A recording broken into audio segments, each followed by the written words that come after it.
Malaysia کا سفر۔ ہم ہفتے کی صبح بذریعہ بس ملیشیا روانہ ہوئے۔ یہ سفر تقریباً 6 گھنٹے کا تھا۔ ہموار اور کشادہ سڑک پر ایک آرام دہ بس میں یہ سفر بہت سہولت کے ساتھ طے ہوا۔ راستے میں دونوں ممالک کا بارڈر آیا۔ بس میں موجود سنگاپور اور ملیشیا کے شہری بآسانی دوسری طرف چلے گئے، مگر ہمیں ویزا لینے ایک دوسرے کمرے میں جانا پڑا۔ میرا خیال یہ تھا کہ ہمارے پاسپورٹ پر ایک انٹری ہوگی، جیسا کہ سری لنکا وغیرہ میں پاکستانیوں کے لیے ہوتی ہے، مگر یہاں پہنچ کر معلوم ہوا کہ ہمیں ویزا لینا ہوگا۔ ویزے کے لیے وہاں موجود افسروں نے ہماری واپسی کے ٹکٹ، ہوٹل ریزرویشن وغیرہ چیک کیے۔ اس کے بعد ویزا فیس کا مطالبہ کر دیا۔ میرے پاس مطلوبہ تعداد میں رنگٹ نہ تھی۔ رنگٹ ملیشیا کی کرنسی ہے۔ بارڈر پر ڈالر ایکسچینج کرنے کی کوئی جگہ اور انتظام نہ تھا۔ دوسری طرف مجھے یہ اندیشہ تھا کہ بس والا ہمیں چھوڑ کر نہ چلا جائے، کیونکہ ہمارے سوا سب لوگ انٹری کروا کر بس میں بیٹھ چکے تھے۔ میں نے ویزا افسر کو یہ مسئلہ بتایا۔ آخرکار اس نے ایک آدمی سے بات کی اور ہمیں منہ مانگی قیمت پر مطلوبہ تعداد میں رنگٹ خریدنے پڑے۔ کچھ دیر میں ہمیں ویزا مل گیا اور ہم آگے روانہ ہوئے۔ اس واقعے کے بعد بس کے پرسکون ماحول میں بیٹھ کر میں سوچنے لگا کہ یہ کیسی غیر متوقع اور پریشان کن صورتحال پیدا ہو گئی تھی۔ مجھے انٹری ویزا اور اس کی فیس کا معلوم ہوتا تو سنگاپور سے رنگٹ لے کر آتا۔ میں نے تو راستے کی ضروریات کے لیے رنگٹ خریدے تھے اور باقی ملیشیا میں لینے کا ارادہ تھا۔ معلوم ہوتا تو ڈرائیور کو بھی بتا دیتا کہ میرا انتظار کرنا، اور پھر سکون سے سارا معاملہ ہوتا۔ بے اختیار اللہ تعالیٰ سے روز حشر کی پریشانی سے پناہ مانگی۔ وہاں کچھ لوگ میری طرح بڑے اطمینان اور اعتماد سے پہنچیں گے کہ سب ٹھیک ملے گا۔ فرشتے ہر مسلمان سے بس کلمہ سنیں گے اور جنت کی انٹری کا ٹھپا لگا کر کہیں گے کہ مزے کرو۔ کوئی اور مسئلہ ہوا تو شفاعت تو ہو ہی جانی ہے۔ مگر قرآن تو بتاتا ہے کہ سچے ایمان اور عمل صالح کے بغیر جو شخص آئے گا، اس کے لیے اس روز پریشانی ہی پریشانی ہوگی۔ ان کا سارا اعتماد اور یقین بھاپ کی طرح اڑ جائے گا۔ اول تو کسی کے پاس کوئی مال و متاع ہوگا نہیں، پھر اگر ہوا بھی تو دنیا کے ڈالرز کو جنت میں قابل قبول رنگٹ میں بدلنے والا کوئی شخص نہ ہوگا۔ جنہوں نے انسانوں کے حقوق مارے اور ظاہری عبادات ادا کرتے رہے، ان کے درمیان البتہ ضرور لین دین ہوگا، اس طرح کہ جس کا مال کھایا اپنی نیکیوں کے بدلے میں اسے دینا ہوگا، اور آخرکار ساری نیکیاں بھی ختم ہو جائیں گی، پھر اس کے گناہ اپنے سر لینے ہوں گے۔ کیسا برا اعتماد ہے جو آدمی کو اس انجام تک پہنچا دے گا۔ Malaysia truly Asia. 90 کی دہائی کے آخر میں جب میں سعودی عرب میں مقیم تھا، مجھے جگہ جگہ بڑے بڑے بل بورڈ نظر آتے تھے جن میں ملیشیا میں سیاحتی مقصد سے آنے کی دعوت دی جاتی۔ ان میں نمایاں طور پر یہ سلوگن درج ہوتا تھا: ملیشیا ٹرولی ایشیا، یعنی ملیشیا ہی اصل ایشیا ہے۔ اپنی ترقی کے اعتبار سے ملیشیا واقعی چینی اقوام کے ہم پلہ نظر آتا ہے، مگر سیاحت کے فروغ کے لیے جو نعرہ انہوں نے لگایا ہے، اس میں حقیقت کا رنگ بھرنے کے لیے اہل ملیشیا نے سیاحوں کے لیے اپنے ملک کو واقعتاً انتہائی پرکشش اور باسہولت بنا دیا ہے۔ اس کا اندازہ ہمیں ملیشیا میں اپنی اگلی 2 منزلوں پر ہوا، یعنی گینٹنگ اور Langkawi. Genting highland. Genting highlands Kuala Lumpur سے 50 کلومیٹر کی مسافت پر واقع ایک خوبصورت اور دلکش پہاڑی مقام ہے۔ اس مقام کی خوبی یہ ہے کہ 2000 میٹر کی بلندی پر ہونے کی وجہ سے یہاں موسم انتہائی خوشگوار رہتا ہے، یعنی 20 ڈگری کے قریب۔ موسم خنک ہے، مگر ایسا نہیں کہ برا لگے۔ بارش اکثر ہوتی ہے اور بیشتر وقت یہ علاقہ بادلوں سے ڈھکا رہتا ہے۔ یہاں کے ہوٹلوں میں کمرے کے اندر بادلوں کا آنا معمول کی بات ہے۔ ہمیں بھی اس کا تجربہ ہوا۔ ملیشیا کے بارشوں سے بھرپور موسم کی بنا پر ہر جگہ درختوں کی بہار اپنا بھرپور رنگ جمائے رہتی ہے۔ قدرت کے اس فطری حسن کو یہاں کی حکومت نے اپنی فراہم کردہ سہولیات سے جب آراستہ کیا تو ملیشیا اور دنیا بھر سے آنے والوں کے لیے سیاحت اور تفریح کا ایک بہت اعلیٰ مقام وجود میں آ گیا۔ کوالالمپور سے گینٹنگ تک کا راستہ بہت ہموار اور کشادہ بنا ہوا ہے۔ بسیں انتہائی صاف ستھری اور آرام دہ جن کا کرایہ بہت کم ہے۔ یہاں 2 کیبل کار لوگوں کی تفریح کے لیے ہیں، جن میں گینٹنگ اسکائی وے دنیا کی سب سے زیادہ تیز رفتار اور جنوب مشرقی ایشیا کی سب سے طویل کیبل کار ہے۔ یہ سرسبز جنگلات اور گہری کھائیوں سے ہوتی ہوئی کافی نشیب میں واقع قصبے گوٹانگ جایا تک جاتی ہے۔ گینٹنگ کی اصل کشش یہاں بنا ہوا تھیم پارک ہے، جہاں بچوں اور بڑوں کے لیے متعدد اقسام کے جھولے، رائڈز اور تفریحی چیزیں ہیں۔ ایک دفعہ کرایہ دے کر سارے دن جتنی دفعہ چاہیں ان کو استعمال کیا جا سکتا ہے۔ البتہ بعض نئے جھولے جن میں لوگوں کی بہت زیادہ دلچسپی ہوتی ہے، ان کا ٹکٹ ہر دفعہ لینا ہوتا ہے۔ یہاں بہت سے اعلیٰ درجے کے ہوٹل ہیں۔ ویکینڈ اور تعطیلات میں تو یہ بھرے رہتے ہیں، لیکن عام دنوں میں جب رش نہیں ہوتا تو یہ کرائے اتنے کم کر دیتے ہیں کہ وہ لوگ بھی یہاں آ جاتے ہیں جو سیزن میں آنے کی استطاعت نہیں رکھتے۔ یہ ہوٹل بارش اور موسم کے مسائل سے محفوظ راستوں کے ذریعے آپس میں منسلک ہیں۔ یہاں ایک انڈور تھیم پارک، کھانے پینے اور خریداری کی بہت سی دکانیں بھی ہیں۔ یہاں ایک کسینو بھی بنا ہوا ہے جہاں مقامی مسلم ملیشین لوگوں کے داخلے پر پابندی ہے، البتہ دوسرے لوگ وہاں جا سکتے ہیں۔ فطرت کے حسن کے ساتھ انسانی ضروریات، آرام اور تفریح کا خیال رکھتے ہوئے بنائی گئی یہ جگہ سالانہ تقریباً 2 کروڑ لوگوں کو اپنے ہاں آنے پر مجبور کرتی ہے۔ یہ جگہ جو 60 کی دہائی تک پہاڑی جنگل کی حیثیت رکھتی تھی، ملیشیا کے ایک چینی ارب پتی سرمایہ دار لم گوٹانگ نے تعمیر کی۔ یہاں بنیادی خیال سے لے کر سرمائے تک ہر چیز اس کی محنت کا نتیجہ تھی۔ آخر کئی برس کی تعمیر اور محنت کے بعد 1971 میں اس کا افتتاح ہوا اور بتدریج یہ ملیشیا اور پھر دنیا کے معروف تفریحی مقامات میں شامل ہو گیا۔ خیال کی یہ بلند پروازی، انتھک محنت، آگے بڑھنے کا جذبہ، حال میں رہ کر مستقبل کی منصوبہ بندی کر لینا، یہی وہ خصوصیات ہیں جنہوں نے ملیشیا کو حقیقی ایشیا بنا دیا ہے۔ اور رہے ہم تو ہماری کیا بات ہے۔ دنیا کے عظیم ترین پہاڑی سلسلے، بلند ترین چوٹیاں، حسین ترین وادیاں، ان میں بہتے حیات آفری دریا، وسیع و عریض صحرا، طویل اور خوبصورت ساحلی پٹیاں، قدیم ترین تہذیبوں کے آثار، مغلیہ عہد کے شاندار تاریخی مقامات کے حامل ہمارے ملک میں سیاحوں کو راغب کرنے کی کوئی کوشش نہیں کی جاتی۔ نہ اپنے لوگوں کے لیے ہی کسی تفریحی مقام کو تعمیر کرنے یا قدرت کے عطا کردہ تحفوں کو بہتر بنانے کی کوشش کی جاتی ہے، بلکہ ان مقامات پر سہولیات کی کمی کا یہ حال ہے کہ چند مقامات کو چھوڑ کر فیملی کے ساتھ جانا بھی مشکل ہے۔ مشرق سے ابھرتے ہوئے سورج کو ذرا دیکھ۔ سنگاپور میں ہم 3 دن رہے۔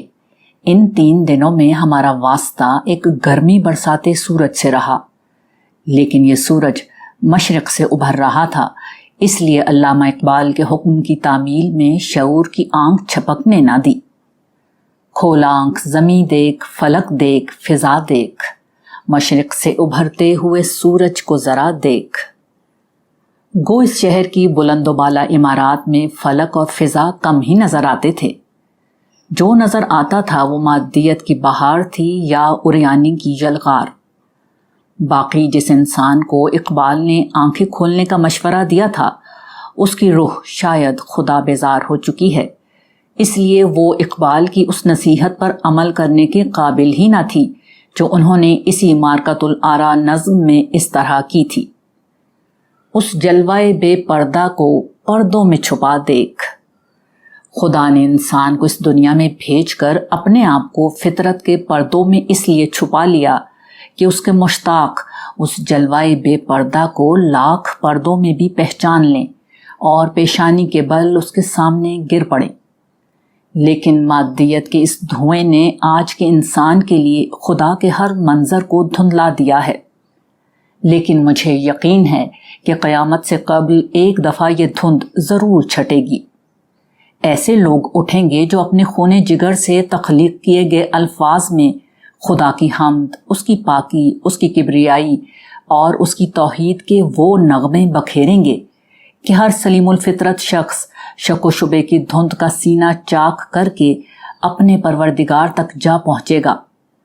پھر اس کے بعد بہت جلد وہ وقت آئے گا جب خدا کی روشنی کا سورج طلوع ہوگا اور زمین اپنے رب کے نور سے چمک اٹھے گی، اور اس کے ساتھ ظلم، ناانصافی، گمراہی اور شیطانیت کا ہر تاریک سورج ہمیشہ کے لیے غروب ہو جائے گا۔